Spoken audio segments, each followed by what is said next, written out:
अभी तक हम लोग फिलहाल इक्लोइड्स का डेफिनेशन, इक्लोइड्स का एक्सियोम, इक्लोइड का पोस्टुलेट्स, इतना सारा कुछ हम लोग पढ़ चुके हैं, है ना। इसके अलावा हालांकि इतना तक काफ़ी था हमारा, है ना। लेकिन चूंकि हम लोगों को सवाल भी सॉल्व करना है, तो सवाल जब आप सॉल्व करेंगे ना, तो आपको 2 टर्म हमेशा मिलेगा। हालांकि 2-3 टर्म मिलेगा, लेकिन दोनों का एक मतलब सेम है ना। तो पहला टर्म आपको मिलेगा इसमें कंसिस्टेंट। कंसिस्टेंट क्या है? एनसीईआरटी में एक डेफिनेशन भी लिखा हुआ है, मतलब डेफिनेशन नहीं है, एक छोटा सा स्टेटमेंट है। स्टेटमेंट ये है कि a system of axiom is called consistent. A system of axioms is called consistent. ये क्या है समझ लेते हैं इस चीज को। उसके बाद फिर यहाँ पे एक सवाल नहीं है, ये एनसीईआरटी का एग्जाम्पल है, ठीक ना। उसके बाद 1-2 एग्जाम्पल और है, उसको भी हम लोग सॉल्व करने की कोशिश करेंगे। देखने में बड़ा आसान सा लगेगा सवाल, है ना, लेकिन उसको हमको प्रूव करना पड़ेगा। चलो, तो सबसे पहला टर्म आपके लिए ये है, स्टेटमेंट ही है मेनली पहला हमारा, a system of axioms is called consistent.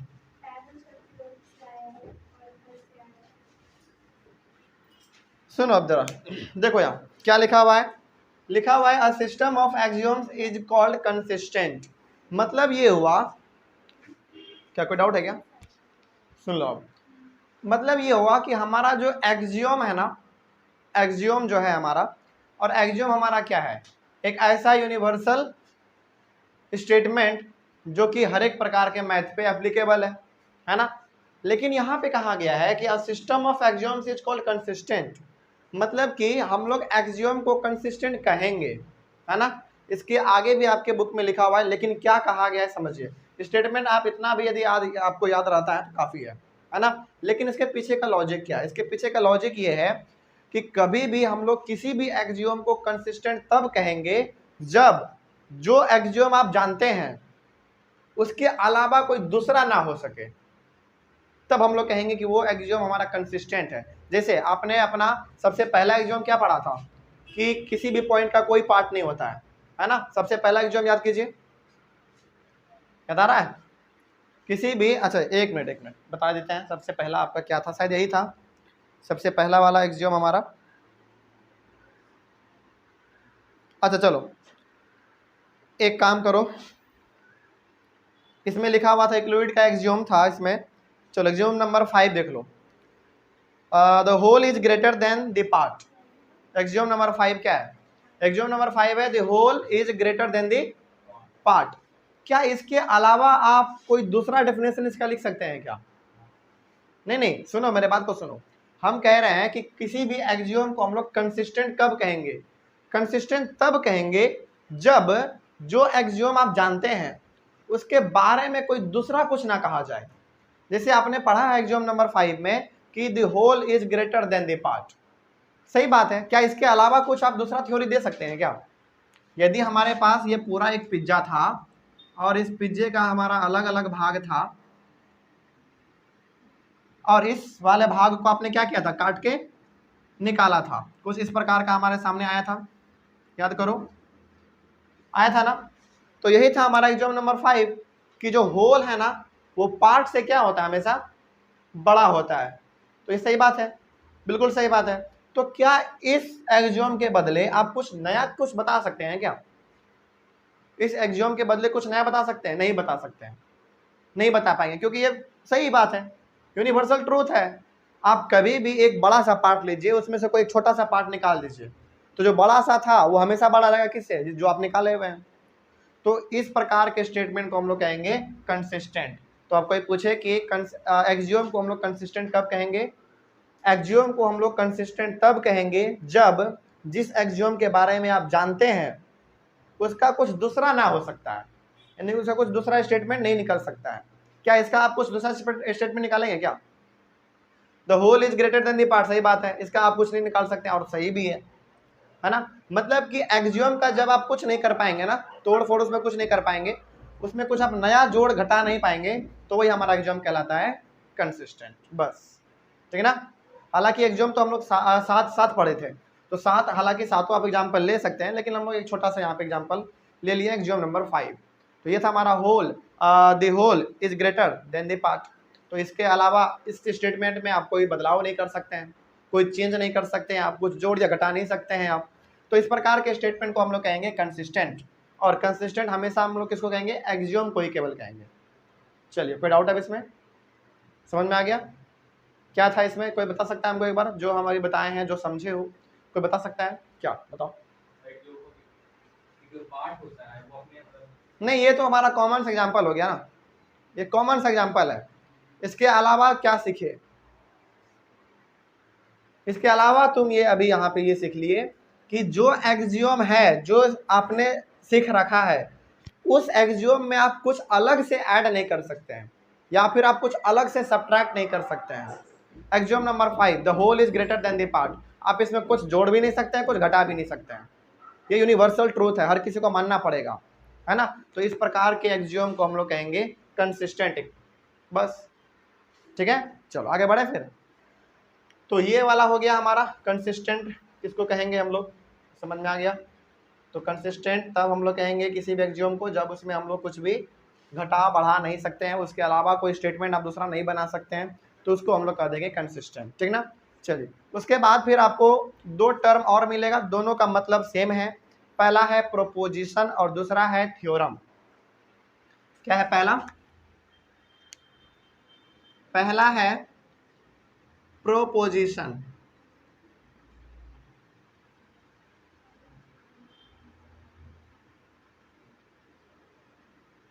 Propositions, या फिर आप इसको थ्योरम भी कह सकते हैं, ठीक है। चलो समझो, अब ये प्रोपोजिशन और थ्योरम क्या, दोनों का मतलब सेम है। आप प्रोपोजिशन बोलना चाहें वो भी ठीक है, थ्योरम बोलना चाहें वो भी ठीक है, ठीक है ना। चलिए समझिए इस चीज को। आपको मालूम है कि इक्लुइड्स ने हम लोगों को दो चीज दिया। पहला, हालांकि तीन चीज दिया था उन्होंने, अपना डेफिनेशन भी दिया था, लेकिन यदि हम लोग डेफिनेशन को कुछ देर के लिए साइड में रख दे तो हमारे सामने दो चीज आता है। पहला एक्सियोम, दूसरा पोस्टुलेट्स, दो चीज दिया उन्होंने।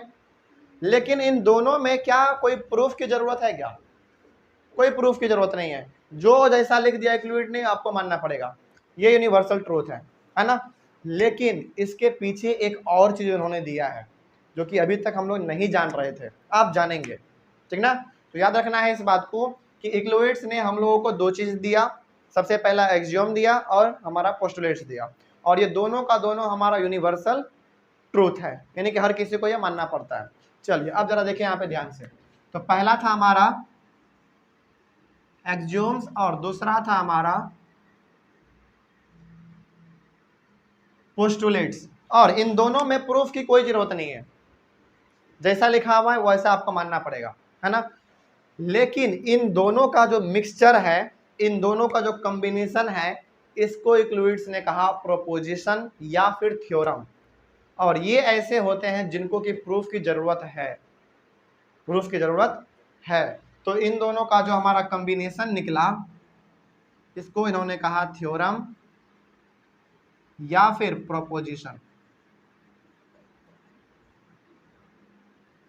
या तो थ्योरम आप कह लीजिए या तो आप प्रोपोजिशन कह लीजिए, दोनों बात सेम रहेगा हमारा, ठीक ना। लेकिन इसमें याद रखने वाली बात यह है, ध्यान से सुनिए, एक्सियोम और पोस्टुलेट्स, इन दोनों में प्रूफ की कोई जरूरत नहीं है।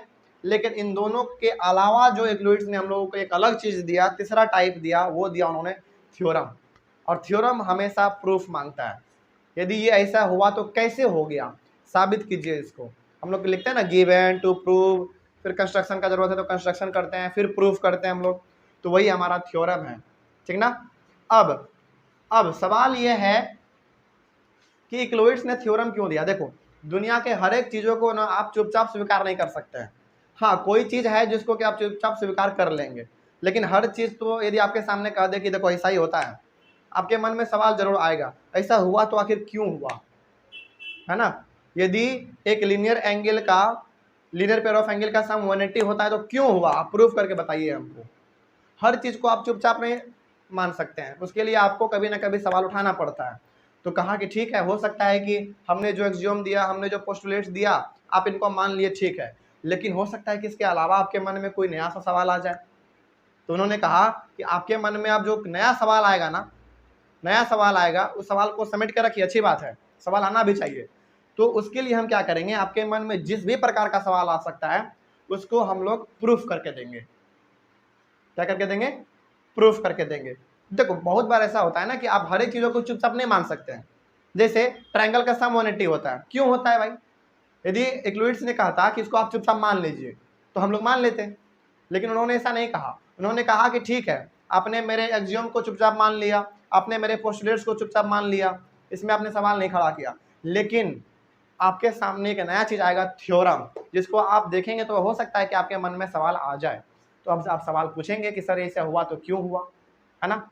तो उसको आपको प्रूफ करना पड़ेगा।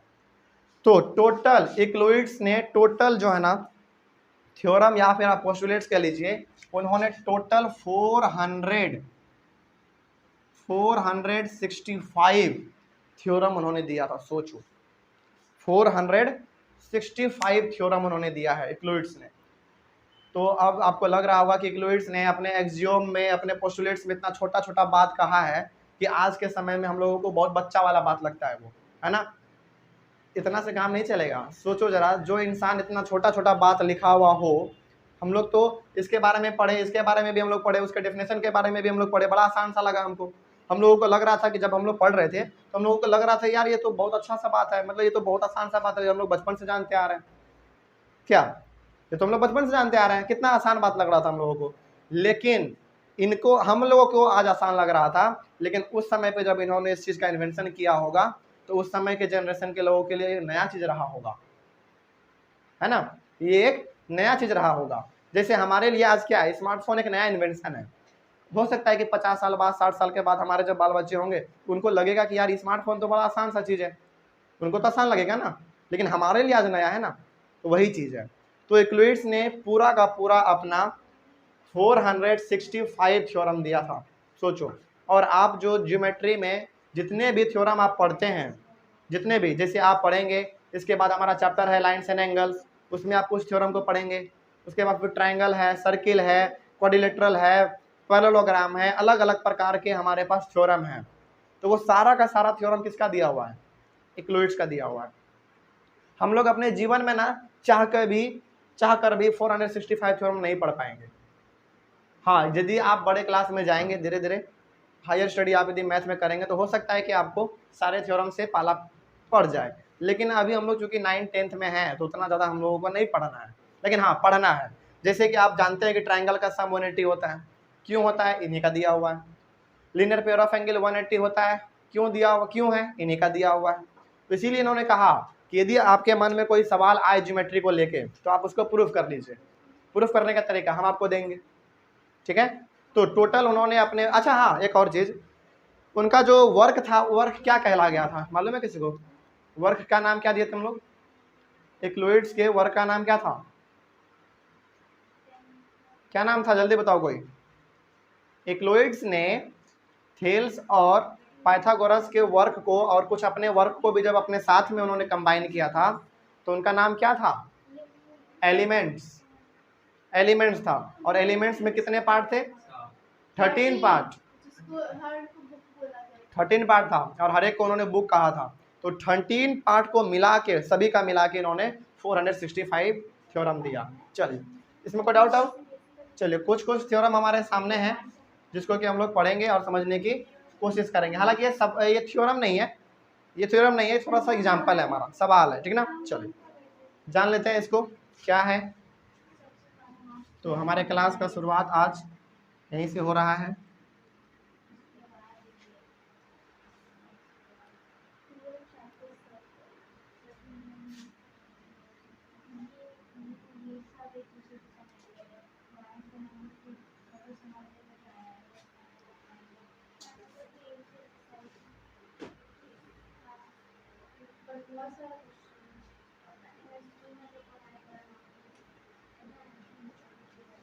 चलिए देखिए इस चीज को।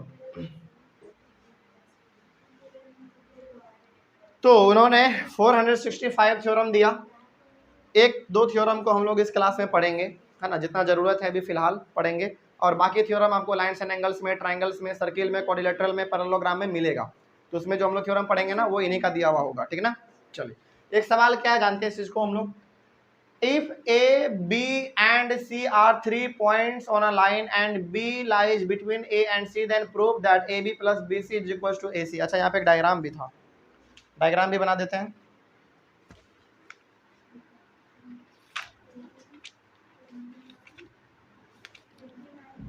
डायग्राम यानी कि कुछ इस प्रकार का है, देखिए इस चीज को,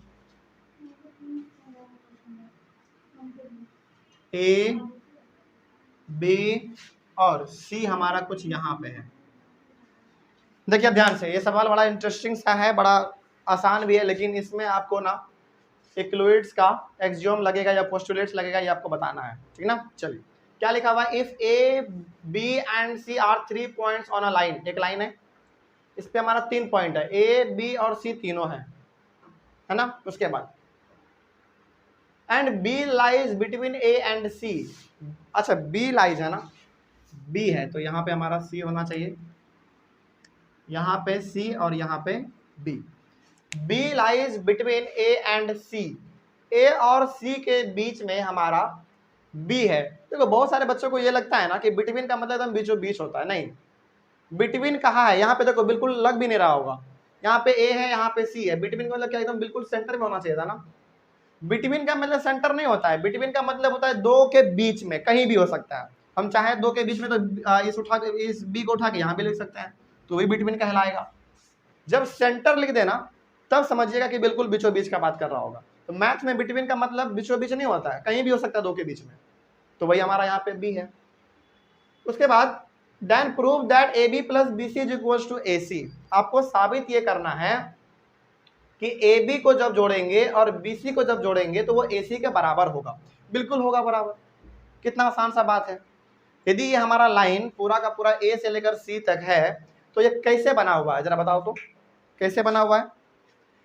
AB प्लस BC को जोड़ने के बाद ही तो बनेगा, कितना आसान सा बात है। लेकिन ये आसान बात आपको लग रहा है तो इसमें आपको इक्लुइड्स का तरीका लगा के आपको बताना है। चलिए बताइए क्या बताएंगे आप इस चीज को, कैसे बताएंगे, कैसे लिखेंगे, इसमें हमको प्रूफ करना है। तो प्रूफ जब भी हम लोग करते हैं तो आपको मालूम है सबसे पहले जो हमारा लिखने का तरीका होता है, कैसे, गिवन में क्या दिया हुआ है आपके पास, गिवन में आपके पास 3 पॉइंट है, एक लाइन का, लाइन हमारा AC है, तो यहाँ पे आप लिख लीजिए A, B and C are 3 points on line AC पर हमारा 3 अलग अलग पॉइंट है। टू प्रूव क्या करना है हमको, प्रूफ तो हमको यही करना है, AB प्लस BC बराबर AC। चलो प्रूफ करते हैं जरा। अच्छा जरा देखो तो, यहां से देख के ही लग रहा होगा कि कितना आसान सा बात इसमें कहा गया है। इसमें कितना आसान सा बात कहा गया है, कहा गया है कि प्रूफ करके बताइए कि हमको AB प्लस BC जो है ना वो AC के बराबर होगा। क्या साफ नजर नहीं आ रहा है क्या, सही बात तो लिखा हुआ है ना। यदि हम लोग AB को और BC को जोड़ेंगे तो ये हमारा पूरा A से लेकर C तक मिल जाएगा, मिलेगा कि नहीं मिलेगा। चलो अब लेकिन इसको बनाने का तरीका क्या है, देखो बनाने का तरीका ये है कि जब हम लोग यहाँ पे देखिए, अब जरा ध्यान से, यहाँ पे जब हम लोग AB प्लस BC करेंगे तो क्या बनेगा, जरा बताओ तो, AC बनेगा ना, AC बनेगा। अब जरा सुनना ध्यान से, एक हमारे पास लाइन था पहले से AC, वो पहले से है, गिवन है वो, क्योंकि सवाल में वो गिवन है, ठीक ना। लेकिन अब हम क्या कर रहे हैं, इसको और इसको जोड़ रहे हैं तो हमारा फिर से AC आ रहा है। तो क्या हम यहाँ पे कह सकते हैं, यहाँ पे कह सकते हैं कि AC के ऊपर कोइंसाइड है। बताओ अब एक कौन सा हमारा था, यहाँ पे नहीं समझ में आया सवाल, सुनो फिर से देखो। यहाँ सवाल में हम ये कह रहे हैं कि AB प्लस BC को यदि हम लोग जोड़ेंगे तो ये नॉर्मल से मैथमेटिक्स कहता है कि AC आ जाएगा, AC आ गया हमारा। और ऑलरेडी हमारे पास यहाँ पे एक AC दिया हुआ है, लाइन है हमारा AC तो हमारा क्या लाइन है, ऑलरेडी वहाँ पे हमारा बिछा हुआ है लाइन वो।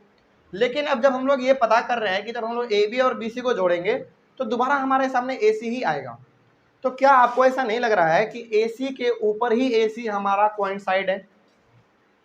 तो अब जरा बताओ कि जब कोई चीज दूसरे किसी चीज के ऊपर जब हमारा कोइंसाइड रहता था तो क्या दोनों चीज आपस में इक्वल होता था? याद करो, कुछ हम इस प्रकार का एग्जांपल देके बताए थे। यदि एक हमारा सर्किल है, ये भी सर्किल है, यदि ये इसके ऊपर यदि ढकता है, पूरी तरीके से इसको ढक देता है, तो यदि ये वाला भी सर्किल इसको पूरी तरीके से ढक देगा तो ये दोनों आपस में क्या होंगे? इक्वल होंगे। याद आ गया? तो वही चीज तो यहाँ पे लिखा हुआ है। चलो तो बता दो जरा, कौन सा था हमारा एक्सियोम नंबर? एक्सियोम नंबर मेरे हिसाब से 4 था, है ना? 4। एक्सियोम नंबर 4 क्या कहता था? याद जरा पढ़ो थोड़ा सा, क्या था एक्सियोम नंबर 4? क्या था? Things which are coincide to things, हाँ ऐसा ही कुछ था ना, things which are coincide to one another are equal to one another, ऐसा ही कुछ करके है ना? तो जब यहाँ पे हम लोग AC हमारे पास ऑलरेडी लाइन गिवन था, अब जब हम लोग दोबारा जोड़ रहे हैं तो भी हमारा AC ही आ रहा है। इसका मतलब कि AC और AC आपस में क्या है?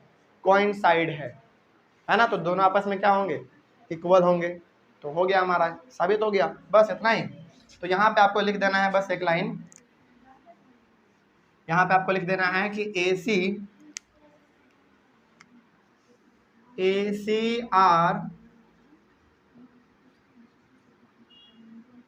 are coincide to each other so AB plus BC बराबर AC, है ना? अब जैसे देखो, यदि हमारा AC और ये वाला AC और यदि ये वाला AC दोनों बराबर है हमारा, तो ये दोनों का सम होगा हमारा AC।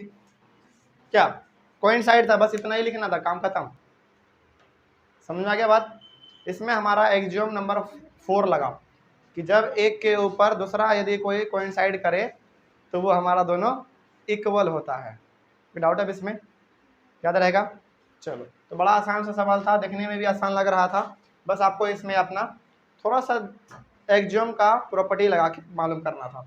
अच्छा हाँ, एक और चीज़ आप यहाँ पे ब्रैकेट में लिख सकते हैं, ब्रैकेट में लिख सकते हैं इक्लोइड्स एक्सियोम। आप यदि एक्सियोम का पूरा नाम भी लिखना चाहें तो ठीक है, हालांकि ब्रैकेट में आप लिख दीजिएगा things which are coincide to one another are equal to one another, है ना?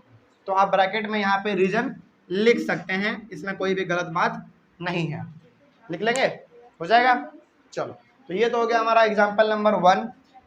2 एग्जाम्पल और हम लोग करेंगे जो कि इक्लोइड्स के पोस्टुलेट्स और एक्सियोम से रिलेटेड होगा, ठीक ना? चलिए, इसमें कोई डाउट अब याद रहेगा ये चीज़? चलो, तो एग्जाम्पल भी हम थोड़ा सा बना लेते हैं, ठीक है ना? इसके बाद बनाएंगे हम लोग। चलिए, thank you very much and have a nice day.